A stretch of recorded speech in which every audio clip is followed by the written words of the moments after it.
Around the end of October, Ramesvar sends an urgent letter to all temples. After receiving that message from Hari Sari, sometime between the last week of October, possibly the first day or so of November, Ramesvar sends an urgent letter to all ISKCON temples. Ramesvar suggests that each temple should send 1 to 2 men at a time. Those devotees should stay for 1 month and then return back to their temple, and then the temples can send another 1 to 2 devotees. Really? Really? Still, even after being warned that their lies and their actions against Srila Prabhupada to thwart Srila Prabhupada's personal request, after he was informed that this is making Srila Prabhupada sad and may actually wind up offending him in his final days with this, still, Ramesvar refuses to simply convey what Srila Prabhupada's actual request was? Why didn't he just tell everyone? Why didn't he just say, look, I'm sorry, I lied to all of you, and that Srila Prabhupada, here's what he actually requested. He wants all his disciples to come now, immediately. Don't color what Srila Prabhupada said. Don't change what he said. Just repeat what he actually requested. First, though, he wanted to prevent devotees from hearing what Prabhupada said, so he told us just the opposite of what Prabhupada had said. He told us just the opposite of what Prabhupada wanted. And now that he finds out that this is practically offending Prabhupada, he still won't even give, here's what Prabhupada actually said. But no, he just couldn't do that. And in LA, where I was, Ramesvar, all that we heard is the ISKCON meeting. He said, Prabhupada said not to come. We didn't get that letter that was supposed to be sent to the temple presidents. We didn't see that letter. We didn't know that now, a temple should send 1 to 2 devotees. Of course, in LA, so many devotees had left, I don't think Ramesvar probably sent that letter to the LA temple.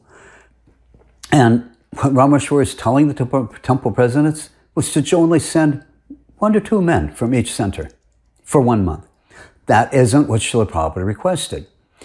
And you can read the letter. We'll have it come up in the presentation shortly, but you will see that Ramesvar says that he had discussed this with most of the GBC men for America, South America, and Europe. And this is what their collective decision was, to just send 1 to 2 men per month. So it wasn't just Ramesvar's idea, actually. Maybe it was his original idea, but he discussed it with the other GBC men, and this was their collective agreement. First, they had decided that the devotees be prevented from hearing and knowing and trying to fill Srila Prabhupada's actual request. These GBC men deliberately and knowingly decided that action had to be taken against Srila Prabhupada to sabotage Srila Prabhupada's personal request, because their limited thinking, their corrupt thoughts were that Srila Prabhupada would destroy ISKCON, that Srila Prabhupada's request would destroy ISKCON. And how would Prabhupada's request? Anyway, that I've given all that in my personal story, but and then even after being informed by Upendra, who was Prabhupada's personal servant, and Hari Sari, that these lies and these actions were making Prabhupada sad, which in Ramesvar's letter he describes as a most disturbing situation, these GBC men still refused to just transparently share what Prabhupada's actual message was. They still feared that if Prabhupada's actual desire to become known, that it would destroy ISKCON. Destroy it for who? For them, because there wouldn't be any temples left. Anyway,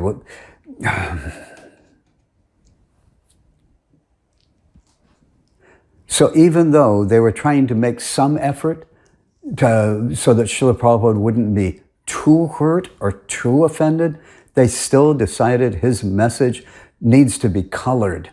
They still have to color his message. They still have to change it for the sake of the movement. At least that is what the evidence appears to tell us. Srila Prabhupada was fully aware he would be departing this world in a matter of days. This was his last personal request. before he leaves this world, he wanted to be surrounded by his loving disciples. That is a natural desire of any loving father.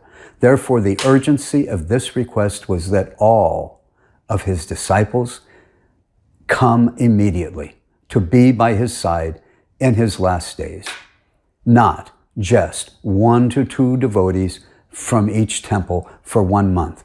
At that time, there were around 100 temples worldwide. Ramesvar's letter, approved of by the majority of the GBC members, asked that each temple send 1 to 2 devotees a month. If on average each temple sent 1.5 devotees a month, that would take about 100, it would be about 150 devotees per month. The next month, a different set of 150 devotees. But at that time, Prabhupada had over 8,000 disciples. The majority weren't even living within those 100 temples. So Ramesvar's plan wouldn't even have included the vast majority of Srila Prabhupada's disciples.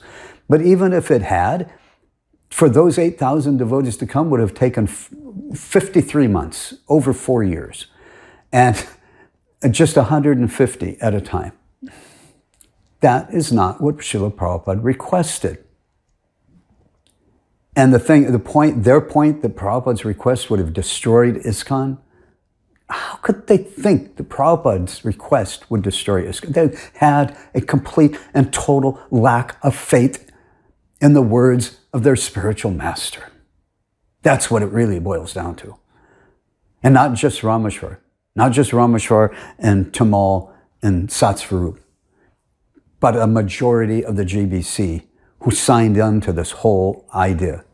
They lacked faith in the words of their spiritual master. How would Srila Prabhupada's request have destroyed ISKCON? Srila Prabhupada was more intelligent than all of them combined? Or were they thinking that the old man was now getting senile and is sick and he doesn't understand what he's doing?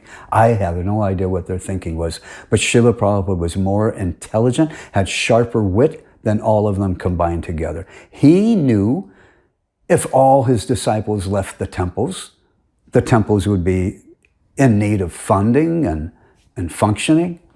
Prabhupada was leaving the world. He was leaving his body soon. He just wanted his disciples to come to be with him one last time. So if his health got better and he didn't leave right away, he would have just sent everyone back. Now that I've seen everyone, now you can go back to your services.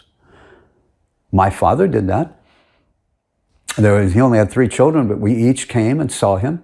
And then after he saw all of us, and it was actually, I lived nearby. My brother came down from Oregon. My sister came from Arkansas, and he's seen us. And then a week later, he left his body. They all went back because my brother was running a business. My sister had daughters in school. So they went back to their homes. But they all got to see him. He got to see everyone, and then he left his. So Prabhupada wasn't a fool, and they were taking Prabhupada to be a fool.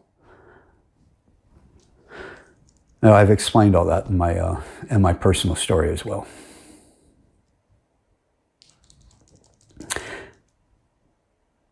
And I just wanted to make one other comment, is that I was in Los Angeles at the time that this letter that Ramesvar wrote to the temple presidents was sent to the other temples. But in LA, I've never seen or heard of that letter. As I said, the only thing we ever heard was when Ramesvar and then Satsvarup sat in the temple and told us that Prabhupada had told us not to come, that it was Prabhupada's request that we not go. That's the only thing that I had ever heard. So the first I even knew about this letter from that Ramesvar sent, where he quotes Hari Sari, the first I had learned of it was in 2010, as I was researching and writing the script for this presentation.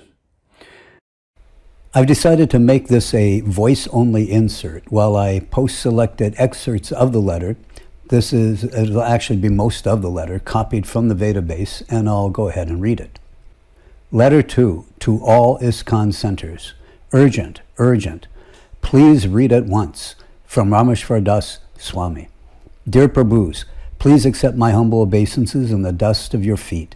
All glories to Srila Prabhupada. It is my unhappy duty to notify you of a most disturbing situation that has developed regarding Srila Prabhupada's condition. Below are excerpts from the diary of Srila Prabhupada's personal secretary as read to me by phone from Hari Sari Prabhu. They refer to conversations in Vrindavan on October 25th, 1977. Scene, Prabhupada's room. His Divine Grace is resting. Bhardraj and Hamsadutta Swami are sitting silently in the room. Prabhupada awakens. Prabhupada to Upendra. So everyone has left? Upendra, yes. Prabhupada, I feel very unhappy when no one is here. They are avoiding me. They do not want to come. Upendra, Bhardraj and Hamsadutta Swami are here. Do you want kirtan? Prabhupada, at least japa while I sleep. When I look around, I see the room is empty and I feel unhappy. When I see no one around me, I feel lonely. Bhardraj, we'll get some others and Hamsadutta and I will do kirtan. Prabhupada, why not all of you? You cannot all do kirtan? Why not others? Scene, Prabhupada's room, sometime later. Prabhupada has stopped eating all solid foods and is not even taking medicines. It is evident that His Divine Grace is discouraged. Atreya Rishi arrives from Tehran. Prabhupada, please don't leave me here. Keep me surrounded. That will encourage me. You keep me surrounded and chant Hare Krishna. There is very little hope for my life. Chant Hare Krishna softly all together. Do not leave. Now I have become poison. Everyone is avoiding me. Things are deteriorating. What is to be done? What is the use?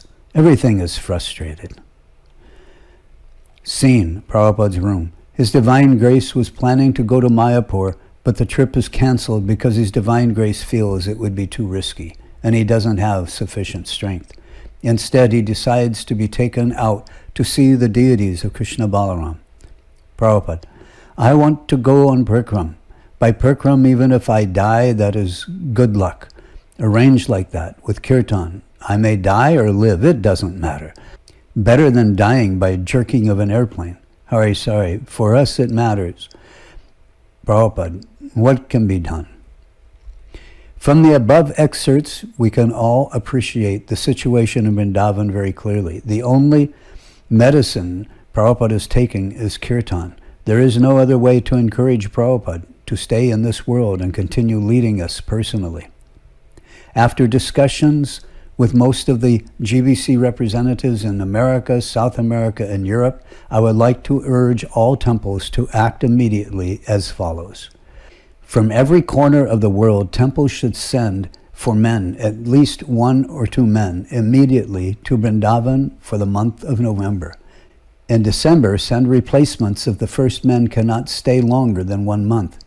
These men will have the unique privilege of being with Prabhupada 6 to 8 hours daily, chanting, massaging, hearing His Divine Grace translate, carrying His Divine Grace on Parikram. They will have the great responsibility of encouraging Srila Prabhupada by serving him personally in this way with devotion and love. If each center sends only 1 or 2 men for November and December, which are critical months, there will be dozens of senior devotees attending to His Divine Grace. There is no question of not doing this for Srila Prabhupada. Please act at once. Jai Prabhus. I hope this finds you well and immediately making arrangements to send me to Vrindavan for this urgent service. Hari Bol, your worthy servant, Ramesvar Das Swami, GBC representative. P.S.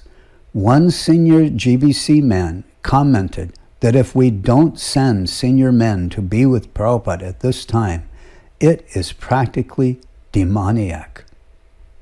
This is from the Vedabase, from a letter by Ramesvar Das Swami. It does not give the date in the Vedabase, but we know it was at the end of October, possibly the first day or so in November. Note that this letter describes only what occurred on October 25th. This does not describe what His Divine Grace said a week or so earlier, around the 17th, which according to Bhardraj is when Srila Prabhupada had requested that all of his disciples come to be by his side. It was that previous incident that prompted Ramesvar to come back to the U.S. and lie to everyone, telling us that Srila Prabhupada actually sent Ramesvar to inform us that he did not want us to come to be by his side. Basically, this letter is describing the fallout from that horrible decision and action that these GBC men had taken. And it also shows us their attempt at damage control to try to make up for the offenses they had committed. It reminds me of the saying, too little, too late. Note the very last line in the PS section, which I've highlighted here. Ramesvar wrote, one senior GBC man commented that if we don't send senior men to be with Prabhupada at this time, it is practically demoniac. Practically demoniac. And that was the opinion of a senior GBC man at the time. Srila Prabhupada was not just saddened by this. According to the account given, he was discouraged and frustrated. As Srila Prabhupada's secretary told in the report, basically Srila Prabhupada had given up his desire to remain in this world any longer because he felt his disciples were avoiding him. This was very serious. In this letter, Ramesvar describes the conversations using quotation marks. I don't find a transcript of the conversation in the database, a recording, so I don't think the conversations were recorded. He does mention that Harisari shared with him excerpts of the diary of Prabhupada's personal secretary. I'm not sure if that was Tamal, who was acting as Prabhupada's personal secretary at the time, or if it was Upendra or Harisari himself, who were acting as personal servants. But anyway, this was allegedly written down in one of the diaries. And the account differed only slightly from the version that I recall that Bhardraj shared with the Fate Museum devotee project devotees, which was 1.5 weeks after Srila Prabhupada's disappearance. First of all, he told us that he was there. He told us that there was another conversation on the earlier day where Srila Prabhupada specifically asked for all his disciples to come and be by his side. That request took place, a week or more before this conversation that is quoted here in this letter. Bhardraj had related to us that, it was later when this conversation took place. So when Srila Prabhupada woke up from a rest, that he looked around and there were only 3 devotees in the room, Bhardraj, Upendra, and Hamsaduta. This is where the conversation in this letter begins. Of course, it leaves out the fact that Srila Prabhupada had made the early request, requesting all of his disciples to come, not just senior devotees, as Ramesvar's letter takes note of. Srila Prabhupada loved and cared for all his disciples, no matter how insignificant we were, whether we were GBC leaders or we were the dishwashers. He cared for all of us the same. We were all his disciples. From the letter, seen Prabhupada's room sometime later. Prabhupada has stopped eating all solid foods and is not even taking medicines. It is evident that his divine grace is discouraged. Prabhupada, please don't leave me here. Please keep me surrounded. That will encourage me. You keep me surrounded and chant Hare Krishna. There is very little hope for my life. Chant Hare Krishna softly, all together. Do not leave. Now I have become poisonous. Everyone is avoiding me. Things are deteriorating. What is to be done? What is the use? Everything is frustrated. Whew. End of quote. All Srila Prabhupada had asked, all he had requested, was for all of his disciples to come. And yet these men, headed by Ramesvar, took extensive actions first to totally thwart that request entirely, to lie to all of us to do it, to lie before their lordships in the temple, in Krishna's temple room. That enough is an offense. And then to lie to us on Prabhupada's name. And then when they find out it's offending Prabhupada, it's hurting him, it's making him sad, and then they color his words, and they still will not give the exact request that Prabhupada gave. So this attempt by Ramesvar and many other GBC men who were involved, it was just sorely insufficient to undo the offenses that their lies to all of us had committed. Their offense was just not to Srila Prabhupada, but of course to offend Srila Prabhupada was the elephant of all offenses, but they offended all of Srila Prabhupada's disciples. We were all deeply affected by this, whether those knew it at the time or not. If we had all heard that this is what Prabhupada wanted, we would have all gone to be with Srila Prabhupada. So just take note, though, of how far off the judgment of these GBC men were at the time, how far they would go to the point of lying, to deliberately going against Srila Prabhupada, to lie on his name, to lie in front of the deities, just how far they would go, and just how far off their judgment was and their decision-making processes. When their minds told them that they knew better than Prabhupada, they were ready to listen to their own minds, even to the point of taking deliberate actions against Srila Prabhupada, to sabotage his request, to lie in front of Krishna in the temple, to lie on Prabhupada's name. My motive isn't to find fault. All I am doing, these are the facts. This is what took place. We even have the letter that Ramesvar himself wrote. He's quoting from the devotees that were there. We have Pitadas and Bardrajas, telling me what took place. These are the facts. This is what happened to Srila Prabhupada in his last month.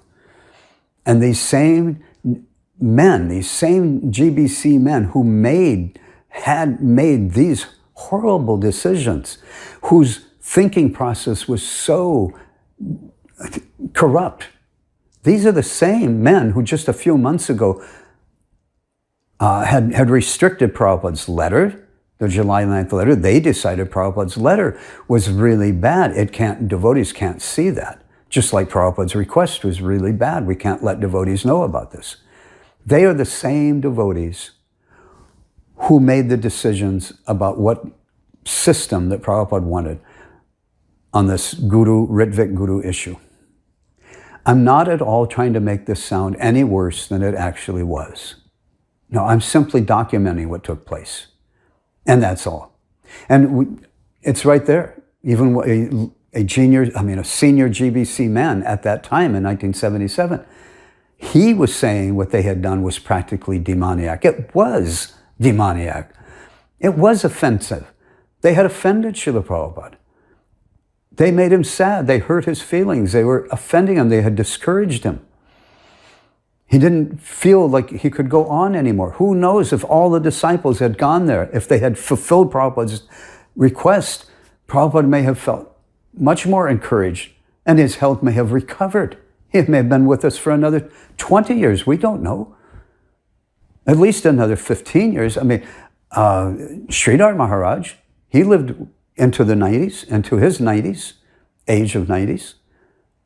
Prabhupada could have also, if he had become encouraged, but instead he became discouraged and he gave up all hope because the devotees didn't come, because he made that request and the devotees didn't come. And who's to blame? These GBC men.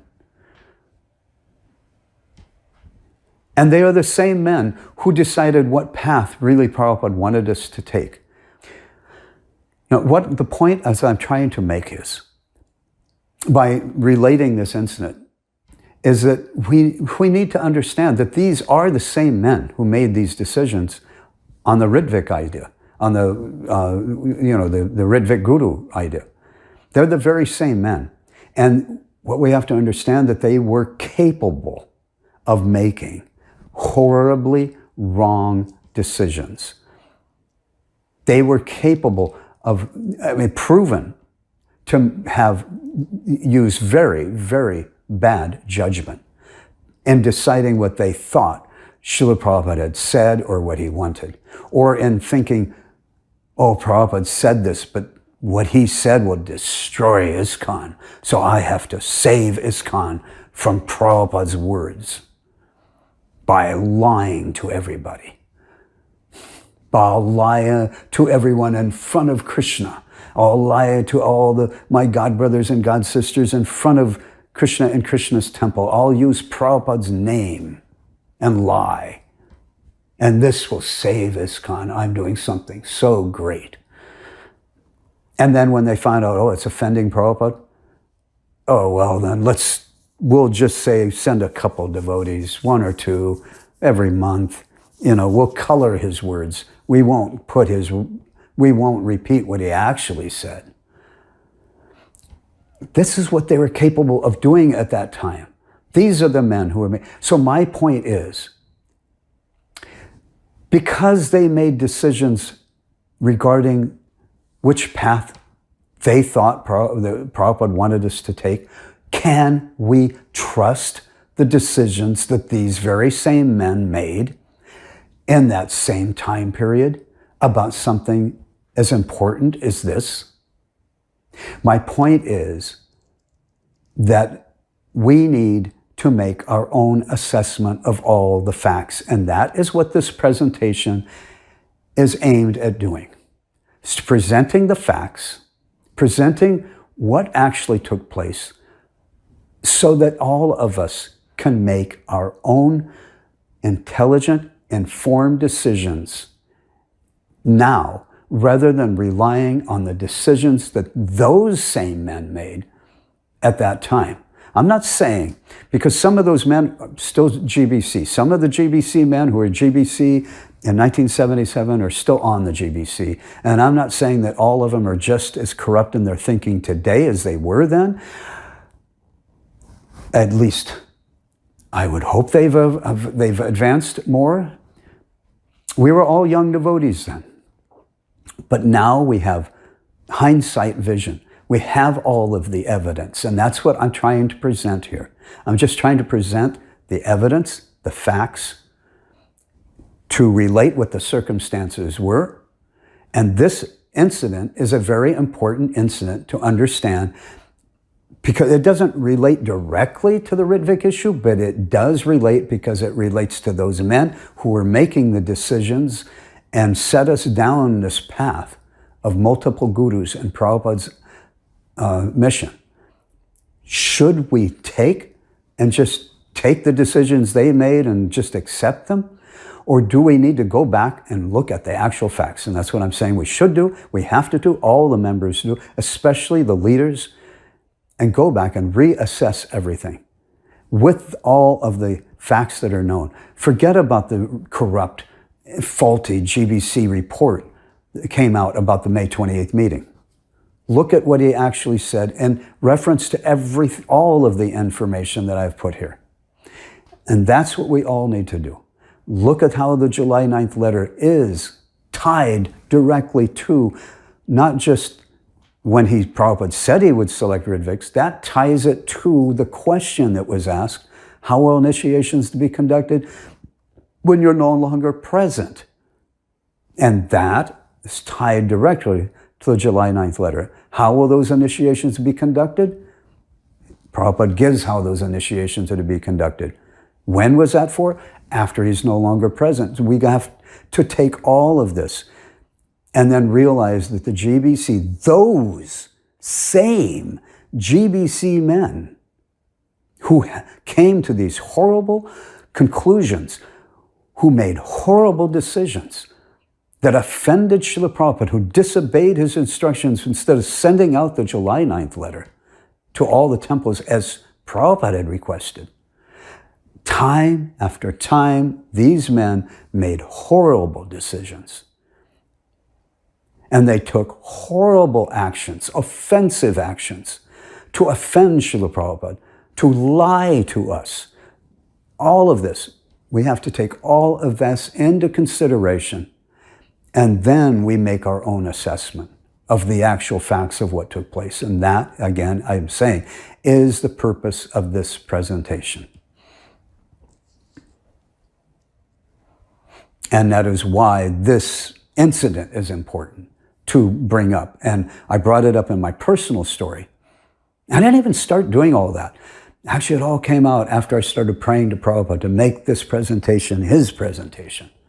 And that's when I realized I needed to say more about that incident that took place, this incident that took place. And in my personal story, and I brought it all up there to tie it in with this presentation, this part of the presentation. And that's why this incident is important to understand, because we need to understand that these men were capable of making the most horrible decisions at the time. And then we have to reassess all the decisions they did make at that time. Rather than these men having made one wonderful and transcendental decision after the next at this time, the real facts shows us an entirely different history.